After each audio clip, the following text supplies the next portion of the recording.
Welcome to a new edition of the Neon Jazz interview series with New York City jazz bassist Alexander Claffy.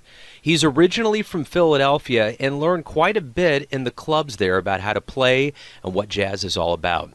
Over the years, he's learned from the esteemed bass master Ron Carter, and he's played and learned with cats like Johnny O'Neill, Jimmy Cobb, Louis Hayes, and many others. He's got a new album coming out on February 26, 2016, simply called Claffy. He's an energetic jazz cat with plenty of tales about his heroes, what may be next, why he loves jazz, and that unique sound he brings to jazz. Dig this interview, my friends. Thank you for taking some time to talk with me about your life, your music, and this new album coming out.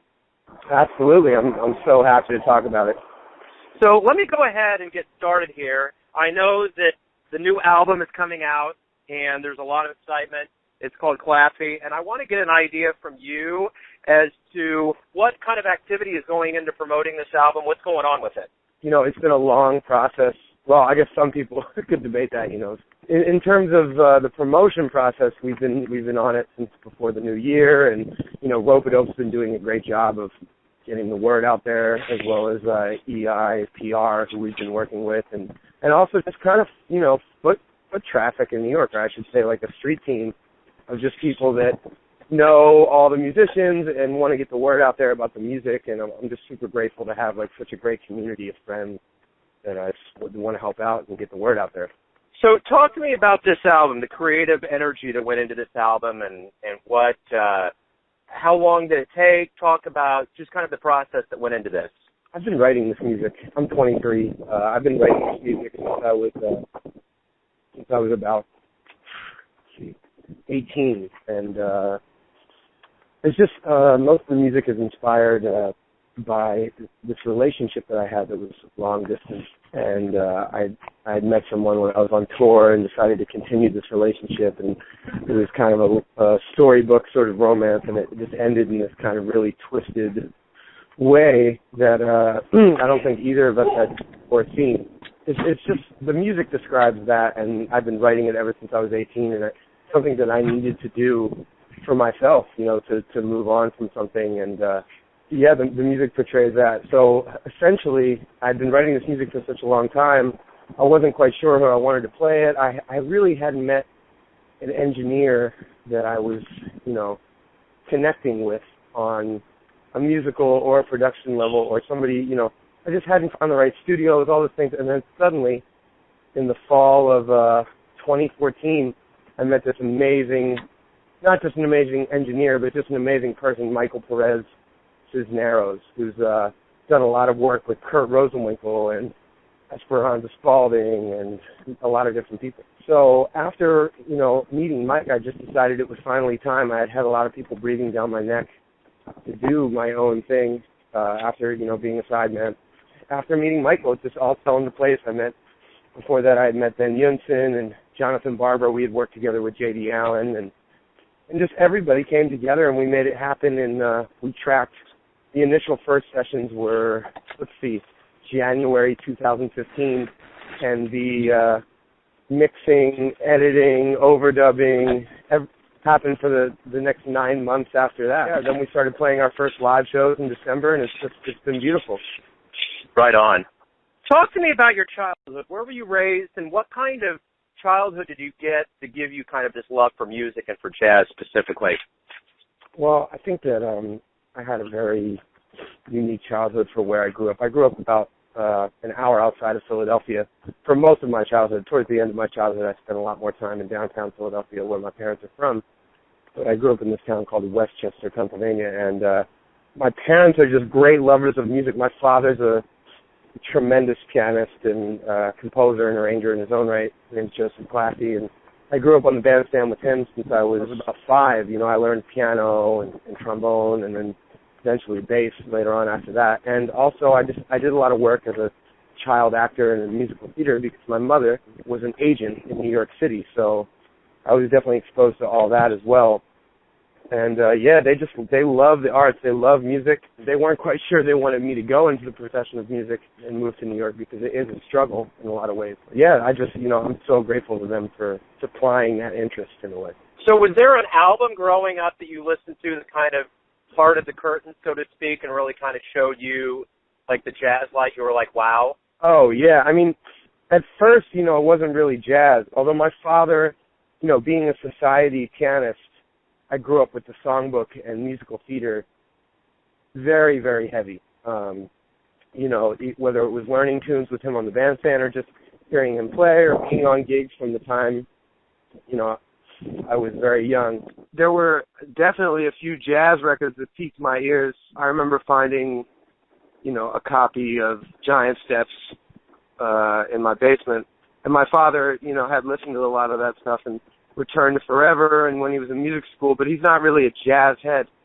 So once I found out about Coltrane, and actually I found out about Diz and Bird through my manager now, Matt Block. He's a great trumpet player, and he got us all into jazz. We had a little community out in the woods where we lived. Yeah, just, definitely a love supreme. Once I got a hold of that, One Up, One Down, live at the half note, Charlie Parker with strings, and it just grew from there. I remember one of the first records I ever bought was Art Blakey's Indestructible, which is still one of my favorite records, with Reggie Workman on it, and it's just, it's incredible compositions.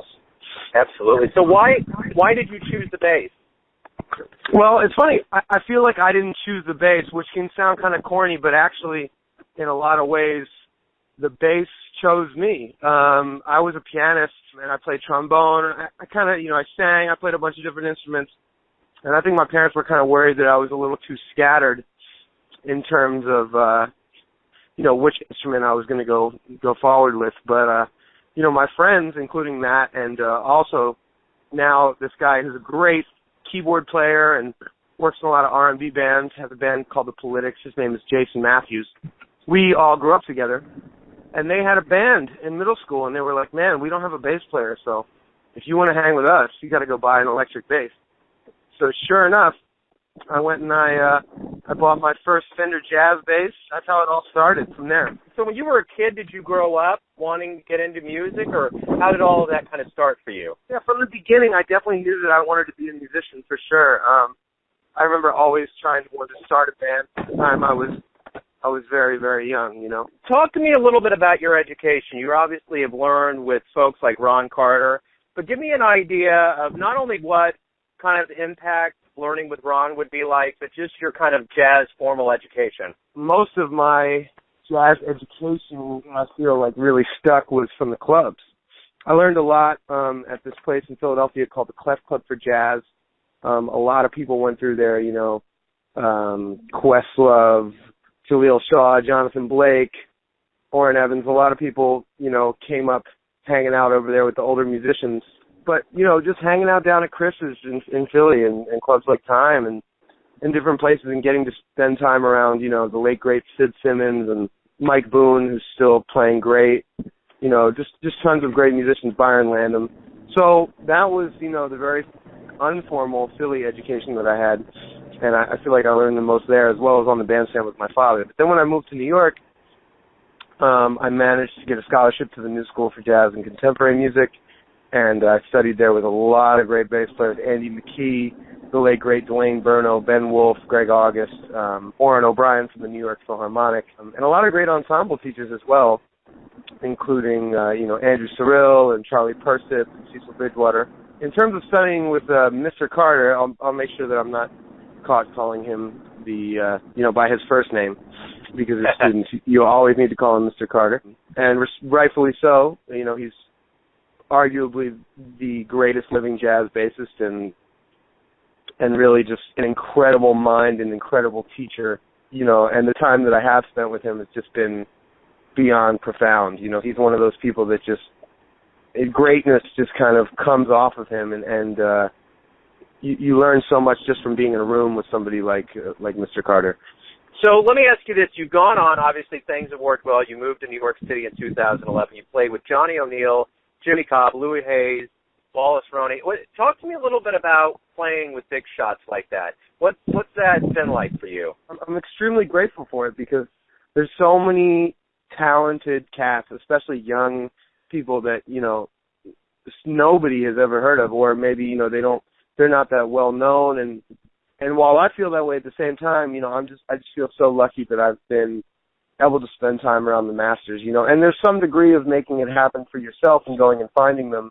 That's something that I feel that young cats today, around my age don't really do. But yeah, I mean, getting to play, a random email came to me, hey, would you like to play with Louis Hayes, these dates? And that was when I was 18, and I definitely didn't feel ready for it.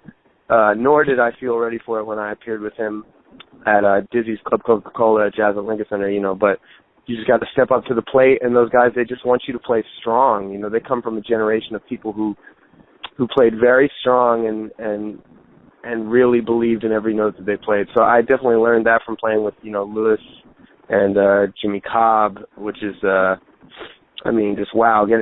Jimmy Cobb, that says it all right there, just getting to play with him. And Johnny O'Neill especially, learning harmony, jazz, real jazz harmony, getting to spend time around somebody like that who really is inside the songbook and they live the music. It's incredible, really. Let me ask you this. You're obviously a blend of jazz and you're a blend of what you've grown up with, and it seems like cats like you that have the sound you do kind of have an evolved level of jazz that's kind of putting all of these different musical elements into it. If you had to kind of describe what your sound is, how would you describe it? Well, that's a funny thing. If I were to describe it to myself, I record every gig and I try and be as tough on myself as I can be. What I would ultimately like to sound like is, if I'm choosing to play jazz, to play swing, just to be, the rock solid bass player in the band. And that's what every single one of my teachers has ever told me from when I started playing rock through jazz, is just to be the foundation. But, I can definitely tell you that my influences, over the past couple of years, I'm a massive Ron Carter fan, as well as Sam Jones and George Duvivier and, Jimmy Merritt and, Paul Chambers, obviously, and Percy Heath, just all the great guys that really laid the groundwork for how to support a jazz rhythm section and how to be a great soloist as well. So let's up the ante here with all of these people that you dig the most. And let me ask you this. If you could go back in time and see a gig somewhere, who would you go see and where would you go? Oh, man. It's actually, for this, it's kind of a dead ringer. I would definitely go to the Half Note in 1965 to see the John Coltrane Quartet. As much as I would want to go see Charlie Parker with strings, and now as I say it out loud, I kind of question myself. I would, if I could be alive for a decade, it would be, 1954 to 1964, because I feel like that, such prolific music happened. But from talking to older cats who were at those gigs of the Coltrane Quartet towards the end, it just seems to be some of the most life-changing music. But either that or seeing Bud Powell or Charlie Parker live, I don't think I'd be able to handle it, honestly. I think I'd have a heart attack. Yeah, I think I would too. So let me ask you this. Why do you love jazz? Sometimes I ask myself that, or I try and figure out why, but I think I just love music.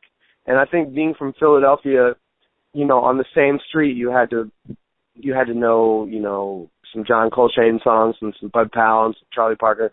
And you also had to know some D'Angelo and some Music Soul Child and some other sort of stuff. And I grew up around so many different types of music. Last night I was listening to Radiohead and this great young songwriter named Jake Sherman. I love harmony and I love rhythm and I love it.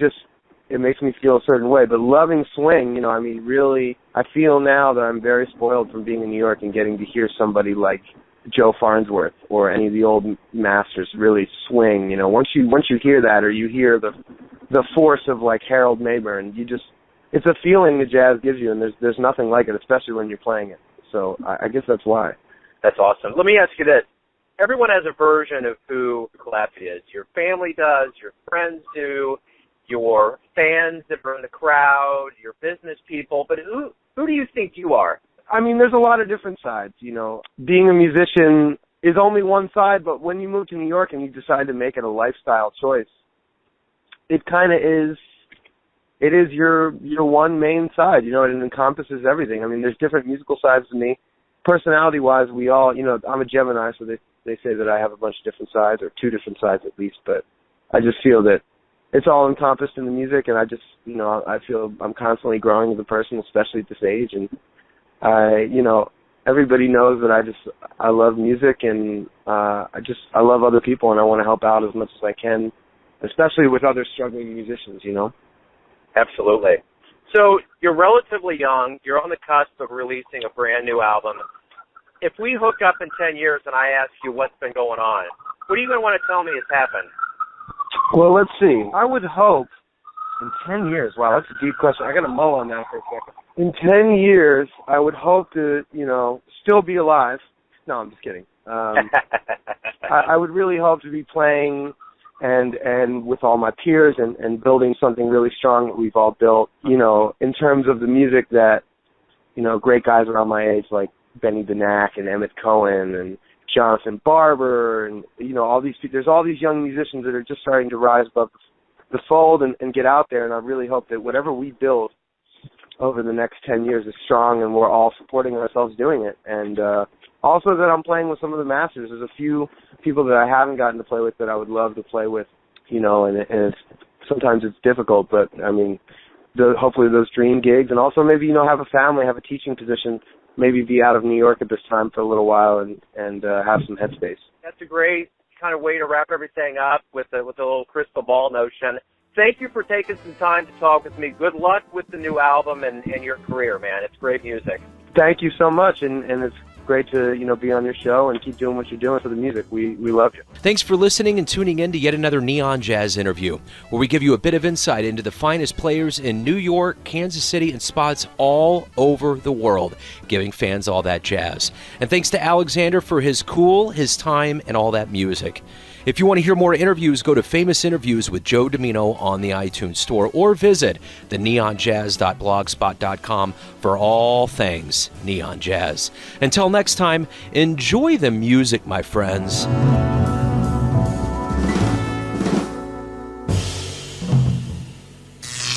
Neon Jazz.